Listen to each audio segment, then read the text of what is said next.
All right, so we have successfully done quite a number of things, and I think we are short one other item, and that is if we open up a file and we print that file to our screen, the last thing that I think would be helpful is at the moment we can hit save, and it goes into this save as box, and it allows us to put in a file name, but I can go back and put in the same file name, and it remembers that it next checks to see, yeah, there was one already there, replace it.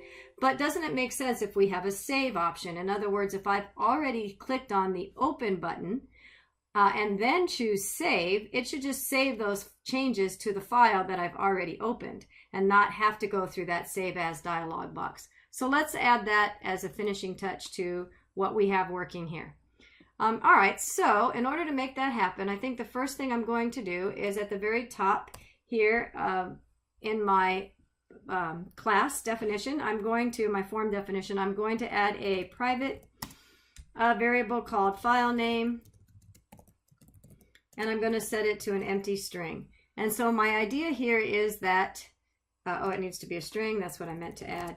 So the idea here is that I'm going to use this to keep track of if I've opened up a file name, if I've already opened up a file, and if I have, I'll store the name of that file here in this string. In other words, if I go back to the code where I wrote opening, where I clicked on the open button, and when I successfully opened up a file, so in this particular section, so remember this part of the if is not doing anything if the user hit cancel, so I don't want to include that. But if they did choose open and actually opened up a file, let's set that file name variable we just created equal to open file dialog.file name, and so that way we have a hold of the name of the file that was already opened. Otherwise, the file name contains an empty string. And so the thought behind that was, therefore, when we choose save, before what we did was we had all of this logic that was opening up a save as dialog box. So now what we can do is implement that our variable name, if file name is not equal to empty string, then the idea here is we need to choose save, and then else save as. So I just get my documentation in place. So save as is all of this code. So hopefully that makes sense. All right, so if the user did actually open up a file, then file name has a value, and so it's no longer null. And so we're going to do something similar, but a little bit different than what we did with the save as box. All right, so how will we implement that? Well, the easiest way to do this is, rather than going back into that file that was created and trying to figure out what on the list box is there that I need to add, do I insert, do I just add it to the end, how do I alter the file that is already in existence, let's just make it easy on ourselves. Let's delete the file that is already in existence, and then write, just like we did down here, as if it's a brand new file, we just write the data to the file. The user's not going to see that we didn't insert and append. We're simply going to delete what was there and write a brand new one with the same file name. So invisible to the user, but so much easier for us. So let's figure out how to make that happen. All right, so I'm going to access the file class, which has static methods, so I don't have to create an object in order to use them.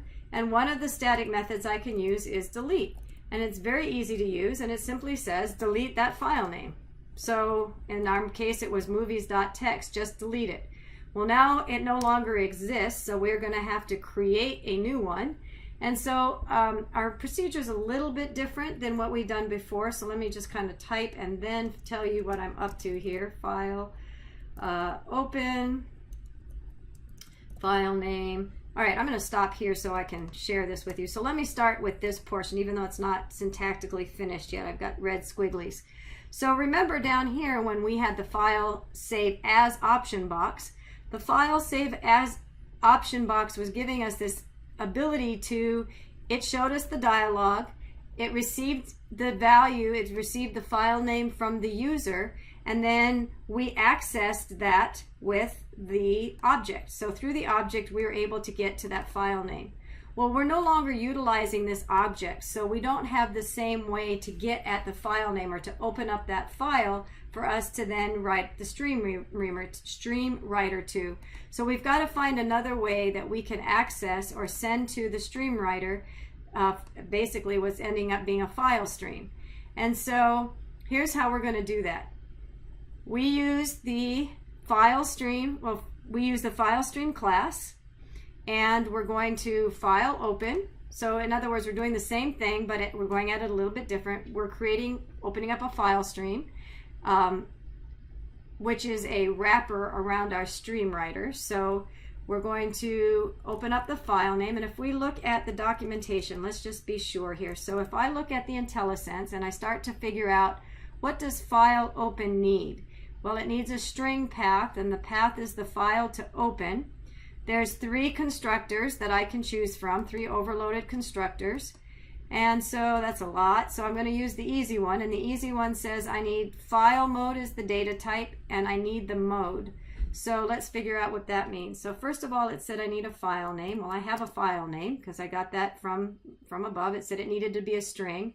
Now it needs file mode. Okay, I'll type that in. And if I look at file mode, I have these options. In other words, in what way am I going to open up the file? Well, we can create new. We could create, open or create. Let's try create. Let's see what create gives us. It says that the operating system should create a new file. If the file already exists, it'll be overwritten. Well, create seems like a good option, doesn't it? Because we know we don't have it because we just deleted it. So let's create the new file. So now that we have this information in place, this all stays the same. So pretty much if we just copy and paste this code in from below, it's doing the same thing, with the exception of we need to change our stream writer. So now that we have a file, we've opened up a file, we need to create a stream to that file, and we're going to use FS now instead of the dialogues file name that we use down below. Now that we have the stream that connects our file, which we used here, to our application, we can loop through, just like we've done before, all those items that are currently in the list box, write those through the stream to the file when there's our connection to the file, and then we're going to close that stream. So, assuming that that is all done correctly, and we'll find out in a minute, let's open up the file. So I'm going to open up movies.txt. Sure enough, it puts some files in here. Let's add another one. Let's add, what's another good movie? Night at the Roxbury. Night at the Roxbury. So I'm going to add that to my list box. And now when I click on save, notice nothing happened. I could put a little status message or something to let me know. But now when I choose open, remember open's going to append. So I'm going to open, choose my movies. And you can see, in fact, that it did add all of those extra files to my movies.txt file. If I'm not sure, I'm going to close that out. And let's just open up movies.txt now. Movies.txt. Sure enough, that's what's there. Let's do one other thing. Let's not choose open. Let's make a brand new one. Let's have it say Giggles. I don't know if that's a movie. Probably not. But now if I choose save, I'm getting the save as dialog box because I didn't choose open the first time. So now I've got the ability to, I'm just going to cancel out of here. So now what we've done in this scenario is created our save button to do one of two things. It's smart enough to say, is a file already open, and therefore I'll just basically save the changes to that file. Or if a file wasn't open already, let's choose save as, and now I will be able to write a new file and go from there. So we've done a lot as far as text, reading and writing to files and saving to files, but I think this is the final scenario that allows us to do good file operations.